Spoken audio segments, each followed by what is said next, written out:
पख्तून का जब एक गोली चलती है तो खानदान के खानदान क्या नस्ल याद रखती है कि आप कहते हैं एज ए लीडर, आप ये कहते हैं कि गोली तो चली नहीं है, वो बंदे मरे हैं, हम अपने खानदान के खानदान उजाड़ करके रख चुके हैं। हम पख्तूनों का कार्ड नहीं खेलते, लेकिन हर पख्तून बाप ने अपने बेटे का जनाजा उठाया है। ख्वाजा साहब, ऐसे कातिल का क्या करे कोई? हर चीज की एक हद होती है।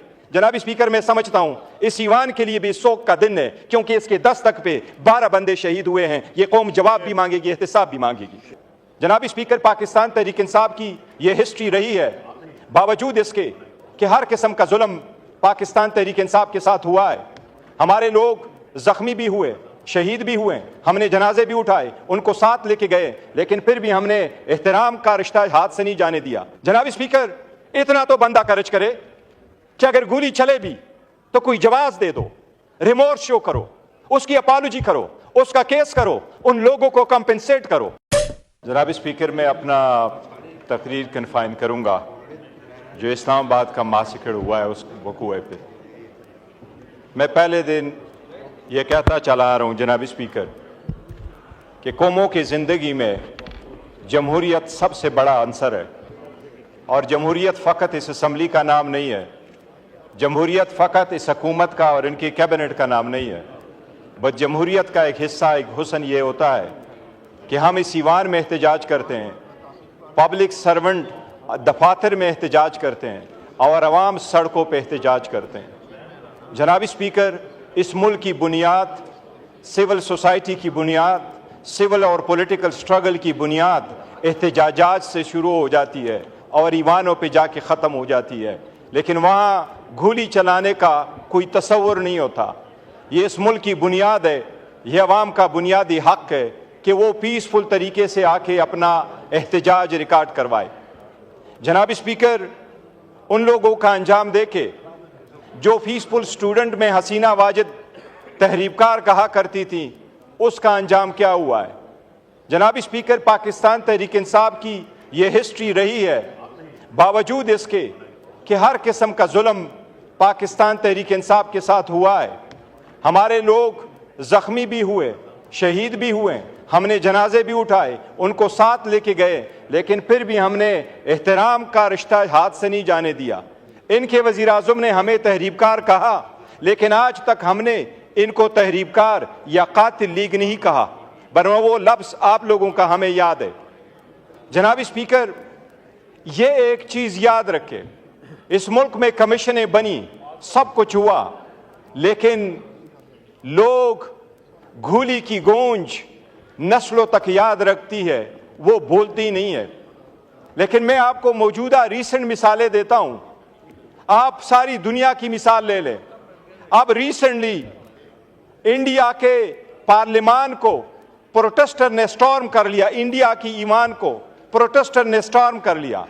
उन्होंने स्मोक कैनिस्टर चलाए, उन पे फायरिंग हुई, उन पे उन्होंने कैनिस्टर चलवाए, उन्होंने जो फायर एक्सटिंग्विशर थे वो चलाए, क्या उन पे गोली चली? ब्राजील की ईवान स्टॉर्म हुआ, श्रीलंका का ईवान स्टॉर्म हुआ। जनाब स्पीकर, मोस्ट रिसेंटली अभी सितंबर 2024 में कनाडा का ईवान स्टॉर्म हुआ, 100 से ज्यादा प्रोटेस्टर अंदर चले गए, क्या किसी ने गोली चलाई? कनाडा का ईवान स्टॉर्म हो जाता है। जनाब स्पीकर, इससे बढ़कर आगे 5 दिन 4 दिन पहले साउथ कोरिया का ईवान स्टॉर्म हुआ, सदर ने मार्शल लॉ लगाया, पूरी कौम निकल के आई, 5000 लोग ईवान के अंदर आए, सारे शीशे दरवाजे तोड़े, क्या किसी ने एक बुलेट चलवाया? कैपिटल हिल पे, जिसकी मिसाल आपकी हुकूमत देती जा रही है, कैपिटल हिल पे सारे लोग स्टॉर्म हो गए। उन्होंने कहा अपने वाइस प्रेसिडेंट को कि हम आपको इस ईवान से बाहर निकालते हैं, स्पीकर को बाहर निकाला, अपने कैबिनेट के चेयरमैनों को बाहर निकाला, सेनेटर को बाहर निकाला, उनको सेफ मुकाम तक ले गए। प्रोटेस्टर आए, सारे तारीखी चीजें उन्होंने तोड़ दी। प्रोटेस्टर गए, स्पीकर के कमरे में बैठे। जनाब स्पीकर, क्या कोई गोली चली? जनाब स्पीकर, यह तो नहीं हो सकता कि आप पब्लिक को इजाजत दे और वो यरगमाल बनाए सरकारी बिल्डिंगों को, लेकिन हर चीज की एक हद होती है। जनाब स्पीकर, मैं समझता हूं इस ईवान के लिए भी शोक का दिन है, क्योंकि इसके 10 तक पे 12 बंदे शहीद हुए हैं। ये कौम जवाब भी मांगेगी, एहतिसाब भी मांगेगी।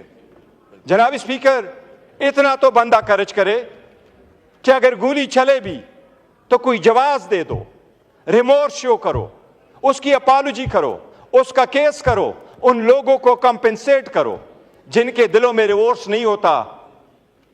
तो मिर्जा गालिब कहता है ऐसे कातिल का क्या करे कोई, इतना तो कर्ज रखो।